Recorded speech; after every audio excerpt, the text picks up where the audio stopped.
Live. I'm your host, Evan McFalls, Global Vice President of Marketing and Brand here at the Neuroleadership Institute. I'm filling in for Shelby Wilburn as she enjoys some much-deserved downtime. In this week's episode, we'll explore how leaders and teams can future-proof their organizations through neuroscience with the help of a very special guest. Now, before we get to that, we're sending out a big hello to our audience today, all of you registered Zoom participants, as well as our friends streaming across social media. Regardless of what platform you're on, why don't you tell us where you're logging in from in the comment section? Just a quick reminder to everyone in Zoom, make sure your comments are visible to everyone by changing the setting to everyone or all panelists and attendees before you post. So, where are you joining us from? I see someone from Nevada, me too. New Jersey, Arkansas, Dallas, Texas, New York City, so many wonderful places, Arizona. Wow, it's such a great time to see where all the people in the NLI community are joining us from. For our regulars, it's great to have you back. For those of you who are new to your Brain at Work Live, welcome to the party. For some context, it's the title of one of the best-selling books by our CEO and co-founder, Dr. David Rock. It's also the name of our blog and our blockbuster podcast. In case you're curious, yes, we are recording today's session. So if you're interested in the replay, be on the lookout for an email later today.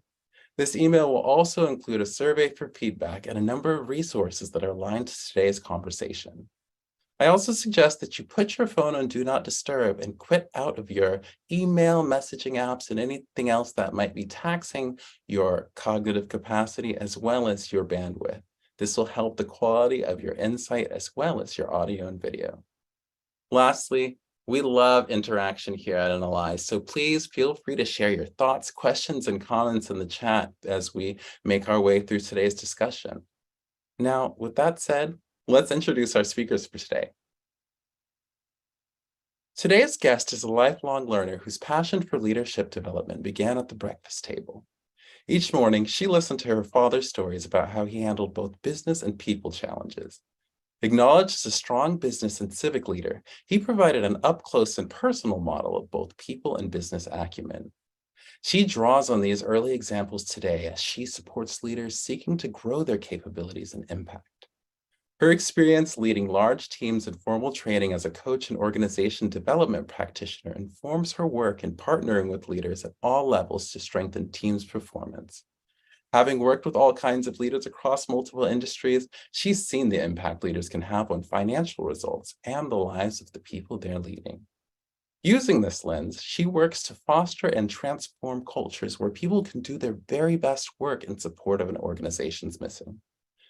In her role, she oversees employee engagement initiatives, the coaching practice, and supports the culture evolution at the Aerospace Corporation, a nonprofit federally funded research and development center. Please join me in welcoming Senior Partner in Organization Development at the Aerospace Corporation, Kath Carmian. Kath, it's such a pleasure to have you here with us today. Thanks so much for being here. Thank you, Evan. We are delighted to be here. Fantastic. And our facilitator for today's discussion has 20 years of organizational transformation, culture change, and leadership consulting experience. His work spans across the globe in North America, South America, Canada, Europe, and Africa. This includes CEOs and senior leaders from organizations such as Aerospace, the Federal Government of Canada, the Royal Bank of Canada, T-Mobile, World Bank, and Microsoft. He's also a lecturer at Simon Fraser University, where he teaches the neurosciences of business management to fourth-year business students. A warm welcome as I pass the virtual mic to our Vice President of Culture and Leadership at the Neuroleadership Institute, Matt Summers. Matt, it's great to have you back here today. I'm passing it on over to you. Thank you, Evan, my friend, and thank you for giving us the placement for why we're all here today.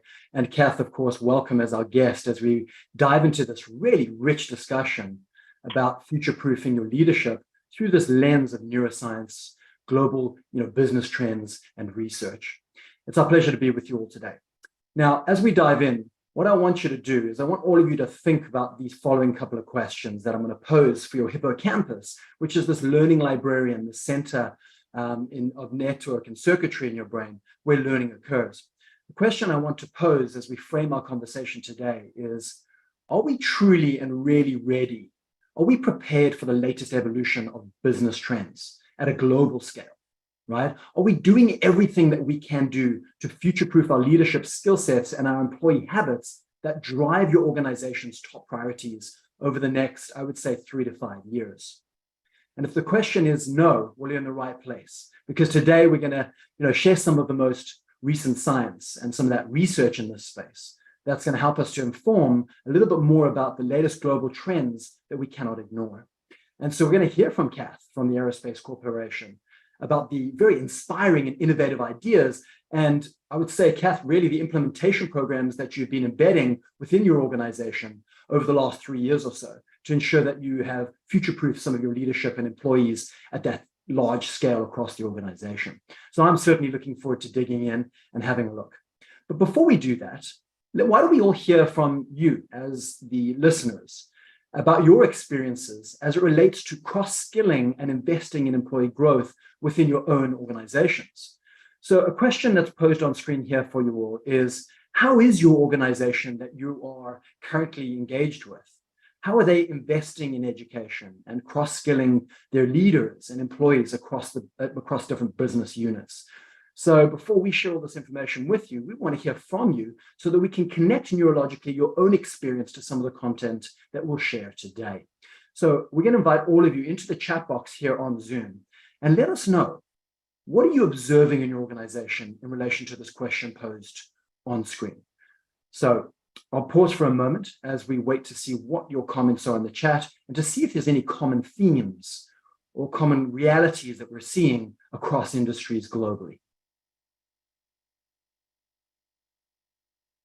Now, I can see that a number of you are hitting those keyboards, and as you're sharing those comments, let's go to some of the comments that we're seeing here, Kath, in the chat box, and that is this cross-departmental cohort experiences are being built out in some people's experience for leaders. That's really encouraging to hear, Hillary, as we think about not just our role, our title in an organization and our department, which is that top-down traditional construct of organizational function, but actually flattening organizations, which is one of the latest trends, and seeing how do we cross-skill our employees and leaders so that they have abilities outside of their traditional role title, right? Really great to hear that. Thanks, Hillary, for sharing.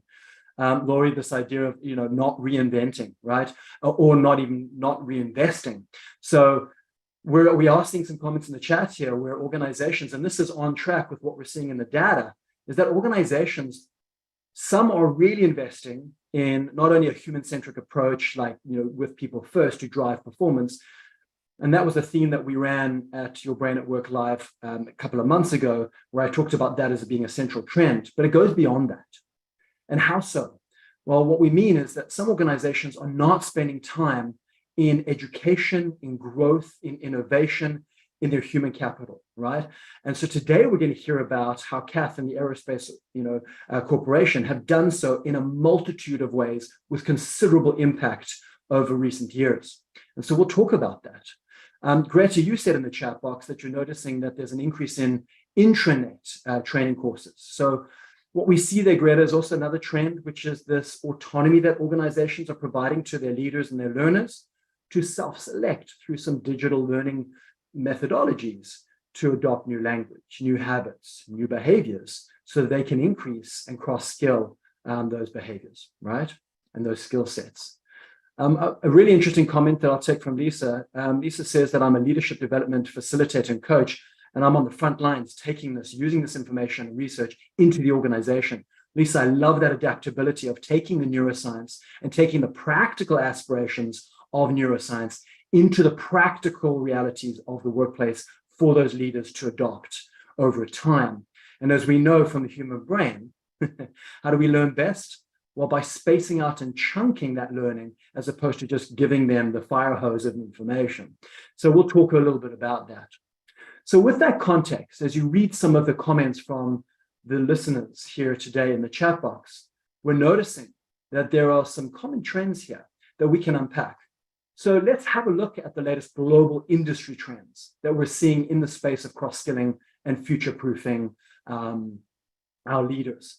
And so I'm going to share 6 trends that we're going to discuss, and I'd love to hear your insights and thoughts around in the chat box as we go through them to help frame the discussion that we're going to have with Kath and the Aerospace Corporation on the specific topic. So why don't we dig in? All right, so some really interesting statistics here around some global business trends. Let's start at the top. If we are truly investing in upskilling in our organization as part of a culture and an explicit culture shift, if we want to be future ready for our leaders and our employees, what we see is that CEOs of organizations in the last 6 to 12 months are saying that if they have successfully set up upskilling programs, if they've really embedded explicit advanced upskilling programs, they're feeling way more optimistic about the future challenges that the organization is going to face in politics and the changing socioeconomic realities in the economy, etc. And actually 60% of those CEOs say that they see a very clear improvement in their corporate culture as a result of that investment, right? We're actually going to hear from Kath today as they have successfully invested in and deployed some of these advanced upscaling programs I'm referring to here across the whole organization at scale. And we're actually going to learn from Kath more about what specific strategies that they used and how they use neuroscience to drive that cross-skilling and upskilling with impact, right? Now, we can't ignore also the large return on investment, right? So a good example here, there was a case study done in India where there was a year-long workplace training program in a factory setting, a large factory setting in India, that focused on soft skills that ended up delivering a 250% return on the investment for education and cross-skilling 8 months, just 8 months after it started. The largest changes that they saw in that case study were in areas of productivity, speed, and employee agility and thinking for growth, right? And so a final piece I want to share on this slide here, the third piece, is this idea that, and this actually comes from the most recent Microsoft publicly accessible Work Trend Index annual report. I was just reading this yesterday. And the data in that report from the Microsoft Index report says that the pace of work is outpacing our ability to keep up as leaders and employees in organizations. And so we can't ignore this concept of, and this reality of artificial intelligence. And so artificial intelligence, I would say, is actually poised to create a whole new way of working globally. And we cannot turn a blind eye or put our head in the sand around it. And what we see from this report is that there's 3 times the amount by which time was spent in Microsoft Teams as a platform like Zoom, right? The 3 times more time was spent in Microsoft Teams since February 2020, right? And 70% of polled employees said that they would delegate as much work as possible to artificial intelligence to lessen their workload so they could learn and grow in other ways. And the final piece here from that report is that, as you can see on screen here, is that we are all going to be forced to face this reality. And that is that every employee in every organization needs to spend time building their AI aptitude. And so when we talk about recently, as of March 2023, the share of US job postings on LinkedIn mentioned ChatGPT as, is already up by 79% year over year. So this is not going away, folks. And so how do we embrace it, right? And so the need for leaders to upskill is not limited to human skills, but to technological ones too, okay? And so from our perspective here at the Neuro Leadership Institute, the neuroscience-based skills needed to build agility and learning culture in organizations are things like creativity, really tapping into the neurobiology of problem solving with teams. And of course, a deeper understanding of how digital technology can be used to grow skills and cognitive capacity. Right? So those are the first 3 global business trends we're seeing. Let's dig into the second 3 and have a look at what else are we seeing in the marketplace. So if leaders don't invest time, right? I mean, really invest time, and this is what it is time in their employees' growth, what's going to happen is they're going to become very quickly dissatisfied and they're going to leave the organization. We know, we've seen this, right, for the last 3 or 4 years as an ongoing trend. In fact, so much so in that global trend is that 63% of workers who quit a job in the last couple of years when interviewed as exit interviews, says that no opportunities for advancements was one of the main reasons for leaving. And to build on that, 43% of over 2,000 employees that were polled saw a stalling, right? So an actual stalling or pausing of their career progression within their organization during the pandemic as being a major contributor to their engagement. And so there's this very strong, and I would actually say recurring trend that leaders are not taking an active role in their employees' growth, which is of course leading to things like human frustration, threat in the brain of our employees and teams. And it's building this continuous trend like quiet quitting, right? The last stat I'll talk to here around some of the global business trends that we're noticing in multiple reports is 76% of employees said that they would be somewhat or very likely to leave a role if they were dissatisfied with the progression opportunities available. And so the real question is how are organizations unintentionally creating stagnation as a culture of learning? And so I want you to grab your pens for those of you that are listening. And I'd like you to please just capture the following important statement. And this is something that I'm sharing with a lot of our clients at the C-suite level. The stagnation of growth breeds complacency and attrition. I'll say that again.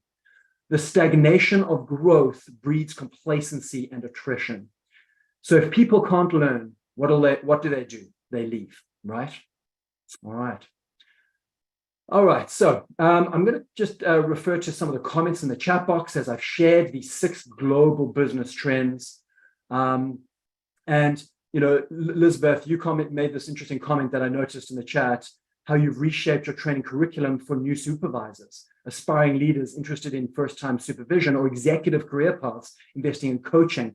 So that human-centered approach of taking a coach-like approach for learning and growth, Elizabeth, and for those of you that are listening, is at the heart of what we're talking about in this culture shift at scale that organizations are needing to invest in, right? If we look at these statistics on screen here, these are frightening statistics, and every organization is facing them day to day, all right? So what I'm going to do now is, now that I've shared some of that bigger picture, and as you start to connect it to your own organization, why don't we take a pause from the global trends? And let's hear from my dear friend, Catherine Carmion from the Aerospace Corporation, as we take a deep dive into an exciting case study where these neuroscience best practices have been applied at scale within their organization. So Kath, welcome to the conversation. And I'm so glad we finally managed to find the time to have you join us and for you and I to share with the world through your Brain at Work as a live podcast, some of your amazing applications in our partnership from the Neuro Leadership Institute in partnership with the Aerospace Corporation over the last 3 years. And we really want to hear from you about some of these applications and why this was important and how you got started. So I'm actually going to stop sharing the screen here so we can really just dig into some of the more human dialogue here. Kath, over to you. Well, thank you, Matt.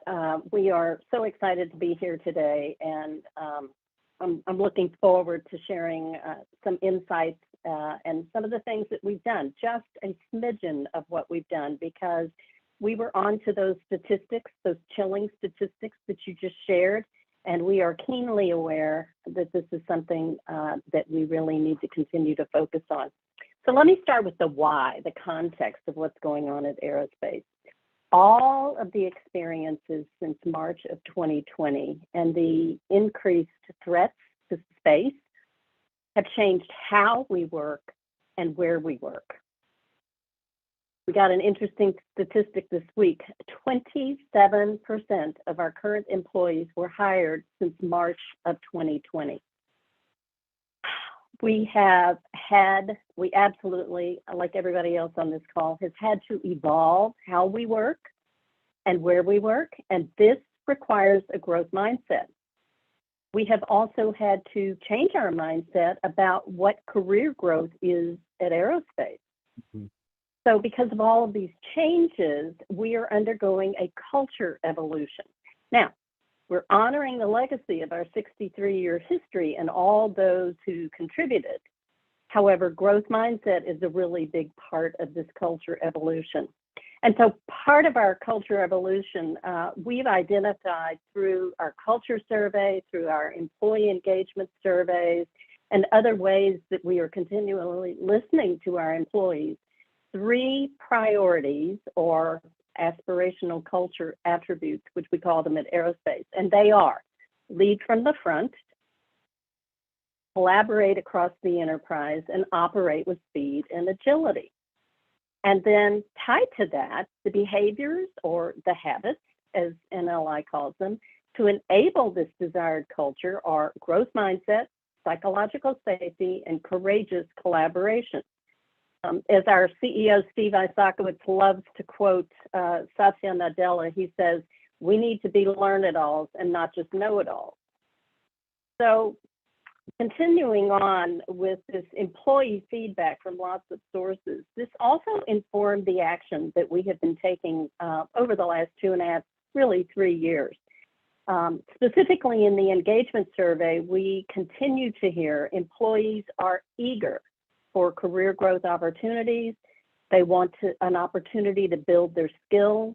They want to be able to stand side by side to these brilliant senior scientists and technology folks and learn. So it's not just about promotions. It's really about expanding their skill set. And we've also heard in our employee engagement surveys that managers and their direct reports are telling us we want more skill building, especially in the area of how to have all kinds of conversations.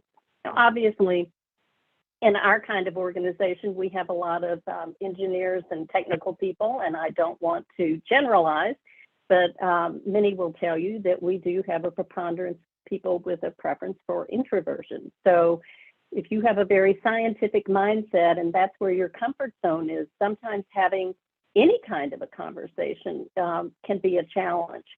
So yes, we have been very, very busy taking steps to address these employee requests that also, quite frankly, help with the culture evolution. And so I just want to frame this a little bit. I'm sure other organizations have something similar, but the way that we look at career growth and have for quite some time at Aerospace is it's employee owned. So that goes to autonomy if we're thinking about the SCARF model, manager facilitated, and company supported. So with an emphasis on employees' desire to develop more skills and network with other employees, the retention of our talented workforce is absolutely critical to fulfill our really, really important mission of solving the nation's hardest problems in space. So let me just share a couple of initiatives that we've been doing before I dive into the specific NLI related ones. The first one we started 1.5 years ago, and it was it's just blossomed into something very exciting. We don't want to have more than 100 people at a time in it. And so our average attendance has been about 75. So we partnered with our employee resource groups originally, and we've now opened it up to all employees. We do these things quarterly. Each one of them is 3 hours, and we do it in 3 acts. You can come or go as you like, and it starts with a panel discussion with subject matter experts. There's a learning component, and typically those things have been things like emotional intelligence or professional branding. And then we follow it up with an hour of networking to build community. And this is another thing that we're hearing from our engagement survey. People are thrilled where it's appropriate to be able to work in a hybrid environment, but they are hungry to get back together with their employees.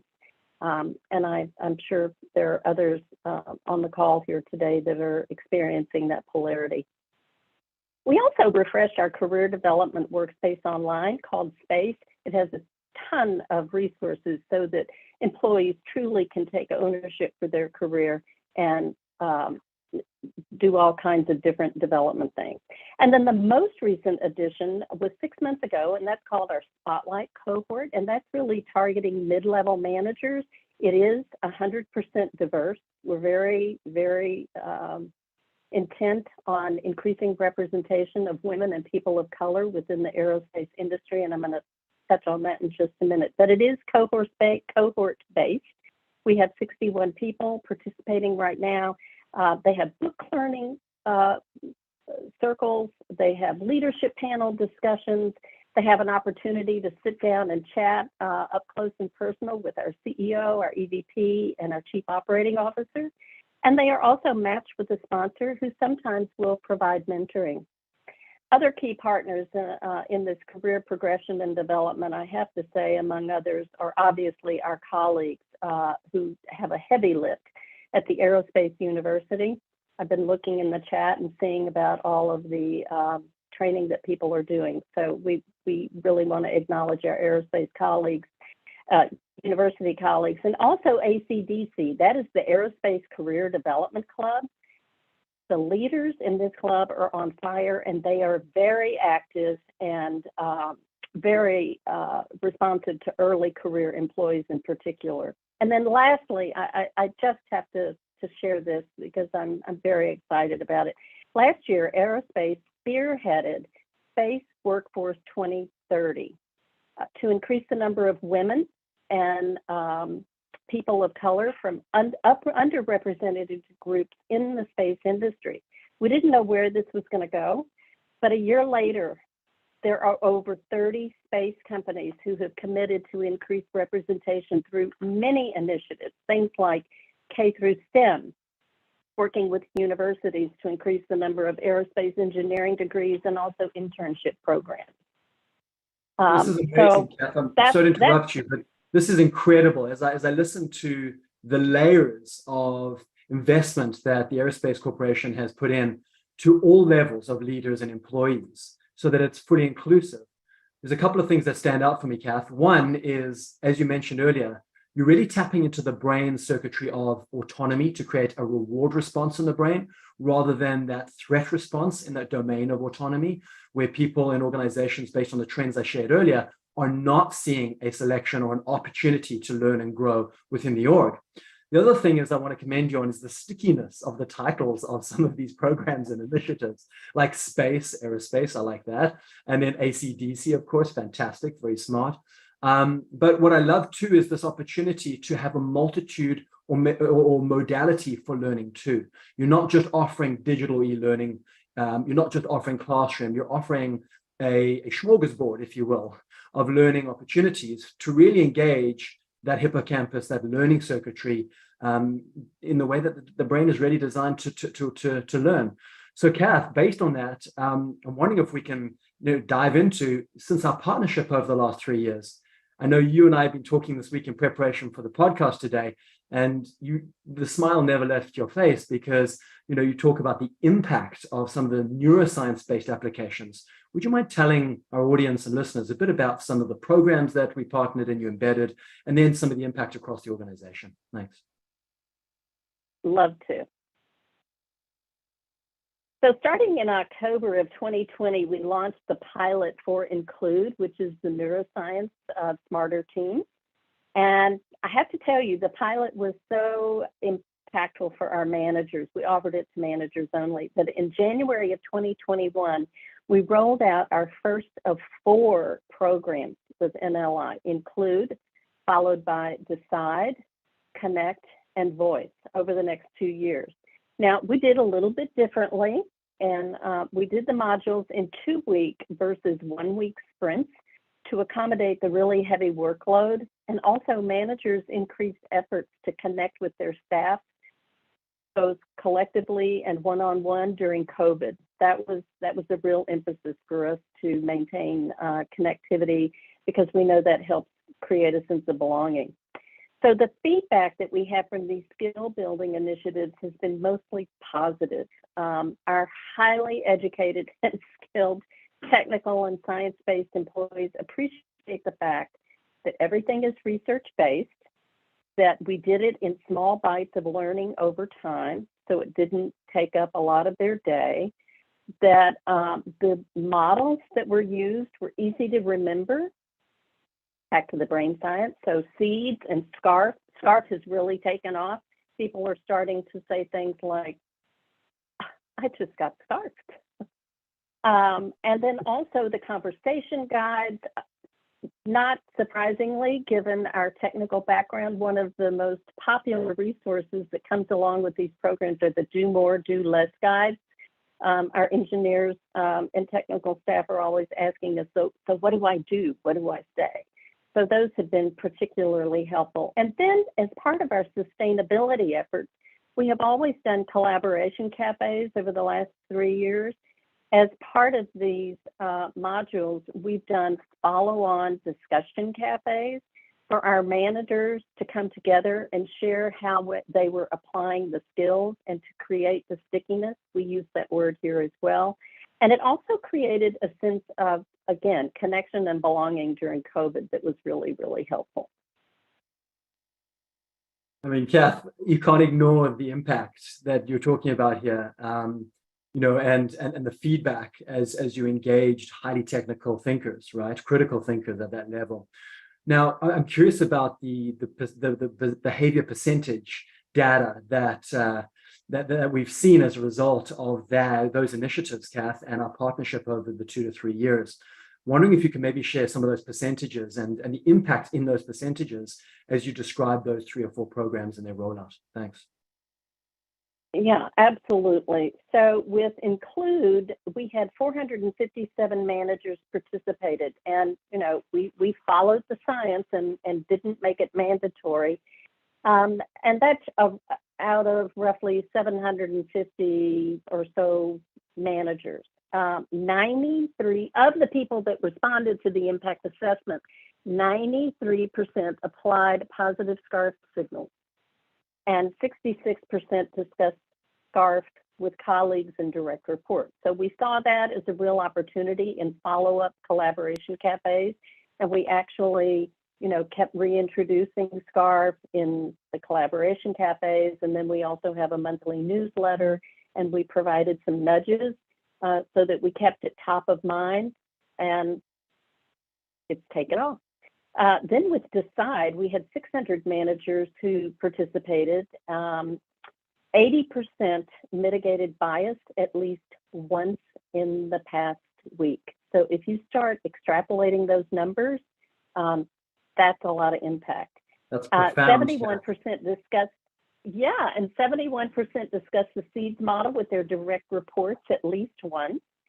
So I think those are pretty exciting statistics. And then with Connect, you know, the neuroscience of quality conversations, which has been an ongoing request. People really want to have more comfort and facility in having conversations. We had 509 managers participate. 80% applied a Connect strategy for more effective interaction, and 58% discussed SCARF. So we reintroduced SCARF, and that was an intentional action for us to do. And then recently, I would say in the last few months, we introduced voice as well. And we don't have any statistics for that, as you know, that's measured differently. Well, Kath, I'm smiling because that's really what our mission is as an organization, is to really help organizations build that common language, those shared habits at scale to really shift that culture across the organization. So first of all, just a massive congratulations to you and your internal team for such a successful implementation over a very focused period of time for applying that science to get that habit adoption going at scale. You know, Kath, you'd mentioned the SCARF model, which we put in the chat box for users who may, or listeners who may not be familiar with it. You'd also mentioned another model called the SEEDS model. And for those of you who are not familiar with it, and Tony, if you can please put an article or a link to our SEEDS model content for listeners so they can access it to get some additional language around this. But at a high level, Kath, what we do with our clients, as we've done with you at the Aerospace Corporation, is really talk about the human unconscious bias, right? The unintended bias that's part of the human condition. That's a part of that limbic system in the middle of the brain, which is our automatic circuitry, right? And this is where our unconscious human bias resides. Now, bias is neither a good thing nor a bad thing. But when you're making important decisions at the Aerospace Corporation and in organizations, we want to be able to be mindful of how we can mitigate that unconscious, unintended human bias. And when we do that effectively, we can truly optimize that ability to hear others, to optimize the quality of our decisions. And so SEED stands for similarity bias. These are the 5 subcategories of human unconscious bias, folks. So similarity bias, experience bias, expedience bias, distance bias, and safety bias. So these are subcategories of human unconscious bias that are part of our influencing our thinking, our decision making, etc., in our social interactions. So thanks for raising that and sharing that too, Kath.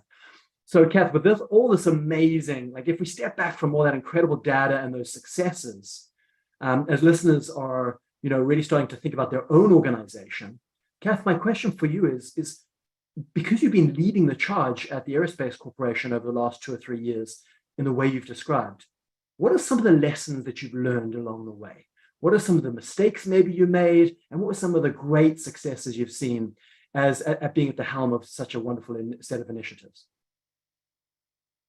Well, goodness, a little of both. Let me just go back to the seeds bias for a moment. So we've also been talking about that over the last few years in our collaboration cafes, because there is this challenge of connectivity. I mean, obviously we have people in roles where they have to be with the customer or they have to be at the lab, but this is really something that I think all of us are struggling with. And so the 2 things that I think come up most for us are expedience bias, because the customer wants an answer yesterday. So it's that whole speed and agility.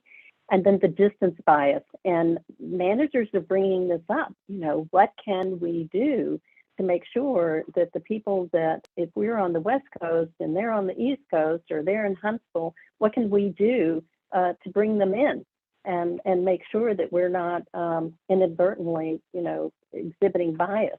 I think one of the things that we learned was that the 2 weeks for us worked well. In a perfect world, we would have loved to have been able to do it in 1 week sprints. And I think in a perfect world, we also would love to have been able to roll this out to all employees at the same time. If you go back and look at the Microsoft case study, there's so much impact when everybody is going through it at the same time. I think, quite frankly, the fact that we did this during COVID and all of the restrictions and we have all been changed by COVID. And I think that we had as much participation as we did is pretty extraordinary. I think the sustainability stuff is the most important thing, and continuing to provide the nudges, to provide the language and the lexicon and bring it up whenever you can, even if it's in an informal way, is extremely important. I mean, everybody on this call knows that.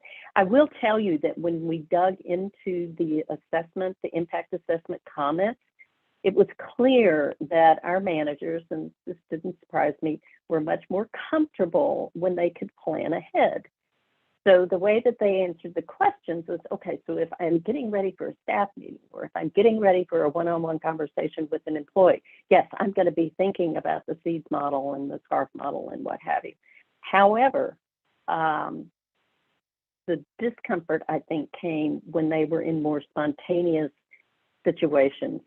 So, as part of this culture evolution, in addition to the 3 culture attributes or priorities, which we talked about, and also the behaviors or habits, we are also now systematically going through and looking at all of the systems and processes and policies. And obviously, one of those will be, I would think, the performance appraisal process. So if you think about business acumen or technical acumen, we're really, really good at that. And now that we have provided opportunities for people to develop the people acumen part, then I think it's time at some point in the future to be holding people accountable for the way that they are interacting and creating an environment of psychological safety where people can truly do their best work. The work that we are doing is so critical to the safety of space and to maintaining our way of life in the United States and the world, that we have to have everybody's brain in the game. Well said, Kath. Couldn't have said it better myself. When we do consider the natural processes of everyone's human brain, and remember, at the NLI, we have the saying, no 2 brains are alike, because as we know, there's 86 billion neurons that make up the average healthy human brain. And they're all wired differently based on our past experiences and all of those, human biases that we talked about that are unconscious. Kath, thank you so much for sharing some lessons learned along the way, as well as some really strong advice and clear advice around what your next steps are and how others that are listening to the successes you've seen at the Aerospace Corporation. I want to talk a little bit about that processes piece that you're now paying more explicit attention to. As we know, our science-based approach to organizational culture change is through what we call a model of priorities, habits, and systems. And so when we partnered with you, I remember our first conversation 3 years ago, Kath, when we were all sitting in our business suits, meeting each other for the first time 3 years ago. And, we introduced this model of, okay, so let's get clear on what are your priorities at the Aerospace Corporation over the next 3 to 5 years. And how do we align some of these habits, these new habits that we want leaders and employees to adopt to drive those priorities and their success. And finally, the last thing that I'll say is that nearly all organizations that get the priorities clear and the habits embedded through education miss this final step, Kath, and that is they don't establish new processes or new systems to support the new habits to be implemented, to be adopted, to be, explicitly actioned. And so I commend you for really paying attention to that third final piece of that transformation through science by setting up some of those processes, new processes. Those won't come without challenges, and there may be some resistance to those that have been in the organization for time, and that's typical, and we can expect and work with those folks. Lovely. Kath, thank you so much for that discussion. What I'm going to do, folks, is I'm going to go ahead and I'm going to continue to share our screen here as I share just a couple more of the what we call the neuroscience-based perspectives or points of view. And so the neuroscience point of view that I want to share with you are based on how we can achieve this goal of future-proofing leadership to drive performance in organizations. And what we see typically is that the conventional wisdom in a lot of organizations is that outside leaders with those technical or hard skill sets for current business needs or urgency are hired first. So what do we see in organizations? They go, oh, we've got a skill set gap. Let's go out and spend tens of, if not hundreds of thousands of dollars to fill for those specific skill sets that the organization is missing. Well, actually, what the research is saying in the last 12 months is that existing leaders that carry a growth mindset, but also that operate in an organizational construct of investment in learning and growth and development with transferable skills, right, to invest in the employees' growth will future-proof their workforce. And so it's not just the leaders' growth, and what we've heard from Kath at the Aerospace Corporation is that we can future-proof our entire workforce with employees included, right? And so there's this really interesting piece around the cost of an employee's salary.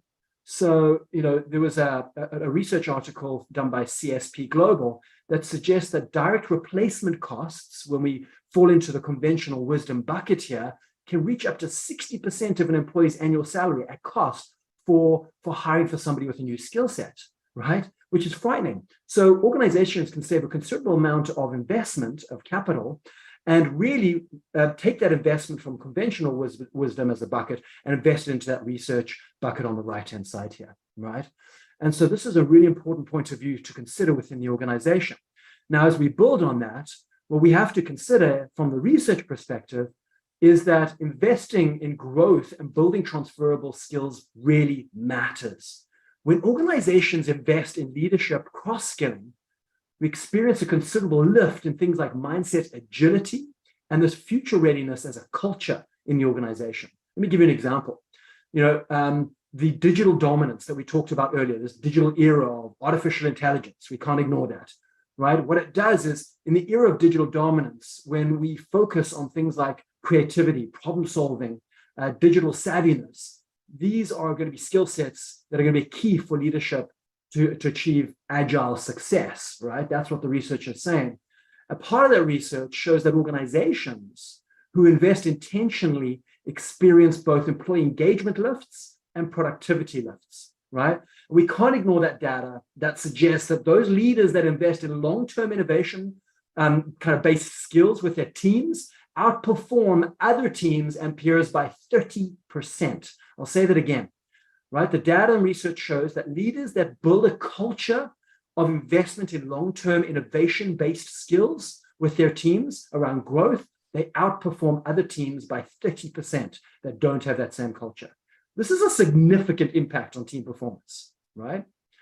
And so as we kind of build out some of these points of view and what the research says, we cannot turn a blind eye to the neural underpinnings that are driving some of these trends, that are driving this research in the human experience.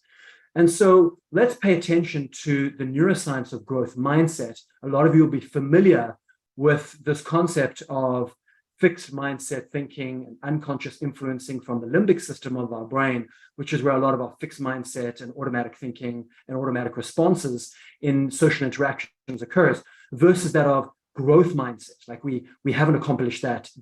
yet, right? There's this lens of I see others as an opportunity to learn and grow from. And how can you embed that as a practice in your organization in those pro-social engagements, right? And so the neural underpinnings really speak about that growth mindset. And once that's in place, the science of insight generation in teams, or even non-linear problem solving, it can be a really important driver to build this new culture, right? It's, when we set a new way of looking at our expectations, and when we update those expectations of our staff as leaders, we can use this to create the agile leader as a common practice, right? Other components that we can't ignore are things like emotional regulation. So really dampening down that limbic system and that emotionality, that automatic responses that are steeped in unconscious human bias, and really elevate that executive functioning part of our brain, that medial prefrontal cortex at the front of the brain, that allows us to regulate that emotion so that we don't get hijacked. We call it the amygdala hijack, that emotional center hijack from, the brain, when we are in important conversations, when we are trying to innovate, when we're trying to problem solve, right? Really, really interesting. And so what we need to do is we need to build a culture of non-linear problem solving or insight generation, right? And that builds learning. It increases memory activation in the hippocampus of the brain and the reward circuitry areas of the brain to keep people, employees and staff members, team members in a towards state. Remember, the human brain cannot learn or upskill or cross-skill when we're in a threat state. Why? Because we're so busy, that limbic system is so busy activating the survival circuitry that we're in a state of fight or flight, or, what we call flocking at the water cooler, right? Talking to people who have gone through a similar threat state, because our brains love drama, right? So pay attention to that too. All right, so with that ongoing context and some additional layers for you to think about, what I'd like to do now is I want to highlight the science-based approach that both Kath and I have alluded to in the last 40 or 50 minutes. And that is that if you want to redefine your culture in your organization, I seriously want you to think about tonight when your sleep committee goes to work. What's your sleep committee? Well, this is your unconscious neural processes that awaken and start to go hard to work when you're in a deep REM night state of sleep tonight. And the sleep committee might wake you up at 5 a.m. in the morning tomorrow when you jump out of bed and scream eureka when you're trying to think about this more. And the question I want to pose for your unconscious thinking circuitry is the following for your sleep committee. And that is, how is my organization currently building shared everyday habits at scale across the whole organization? So how is my organization building shared everyday habits at scale across my whole organization? And if you generate some insights as it surfaces from the unconscious into your conscious thinking, that might help to solve some next steps for you as you think about building capacity within your organization. Okay. Now, we've done enough talking. Let's hear from all of you. So we'd love to dive into the chat box.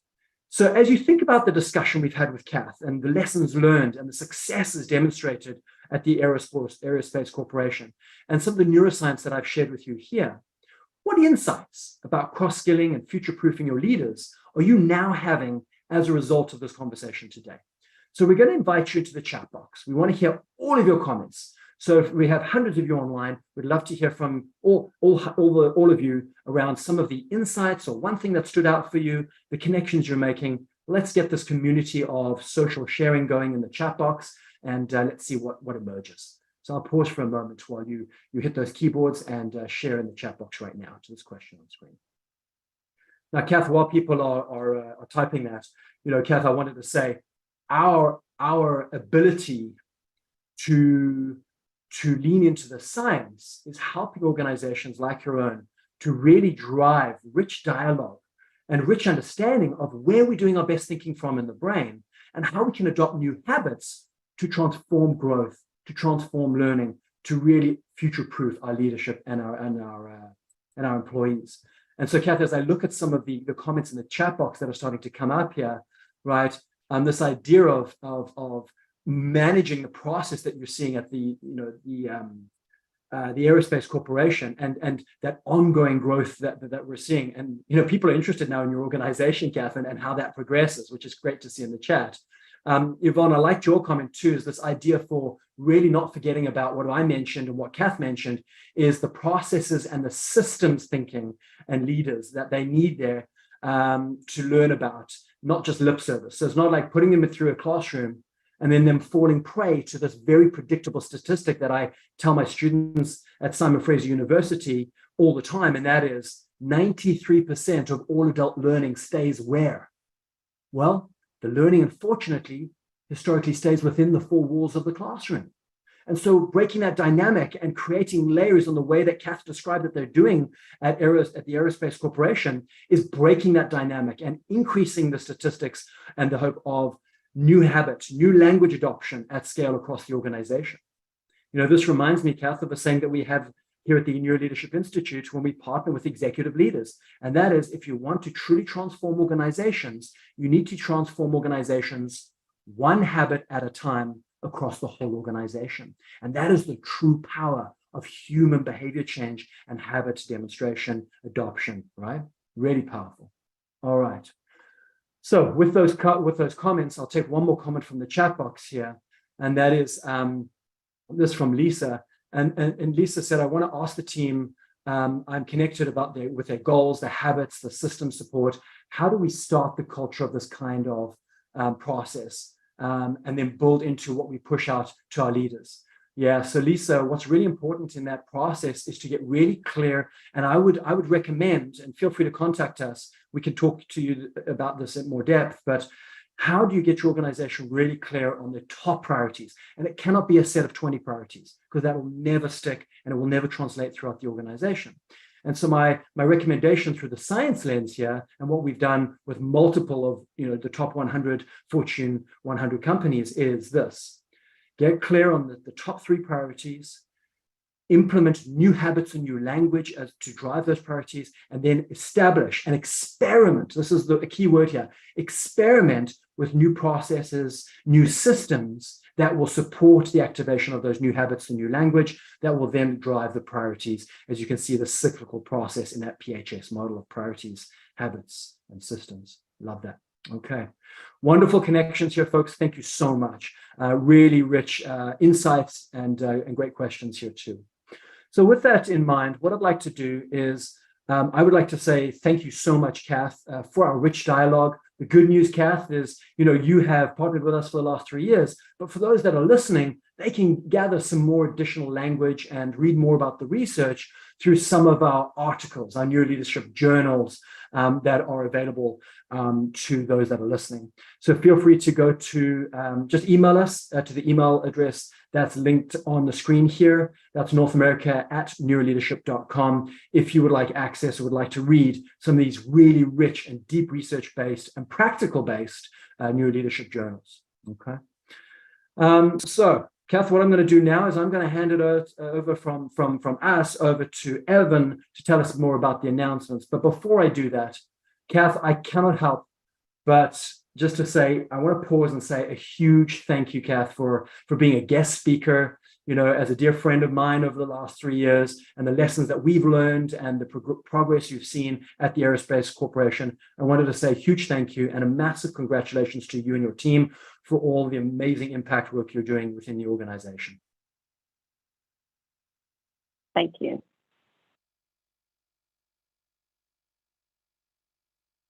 Thanks so much, Matt Summers and Kath Carmien, for the wonderful presentation today and the wonderful insights that you shared with our audience.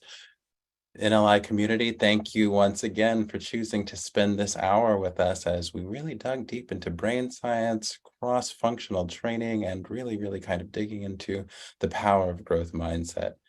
Now, currently, you may note that we have a poll in which you can share some insight about how we can best support you following today's session. While you make those entries, I'm just going to run you through a couple of quick announcements to let you know what we've got coming up. So, thanks so much again for being here with us. If you're still hanging out, please make sure to take a moment to share your thoughts on future episodes. Our team will post a link in the chat where you'll be able to submit a tip with regard to content that you might be interested in our exploring in the future.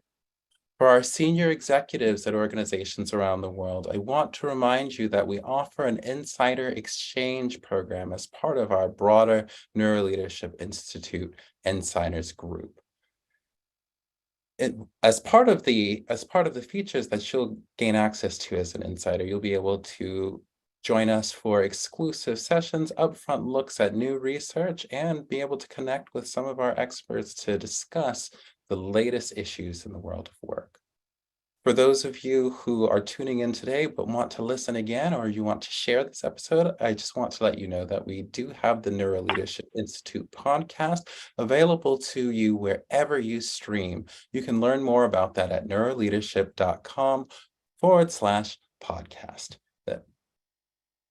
And with that said, I just want to remind everybody of two more things. One is, if you're really interested in diving deep into the science that we've discussed today or accessing today's slides, I encourage you to explore our corporate membership program. You can learn more about that at membership.neuroleadership.com.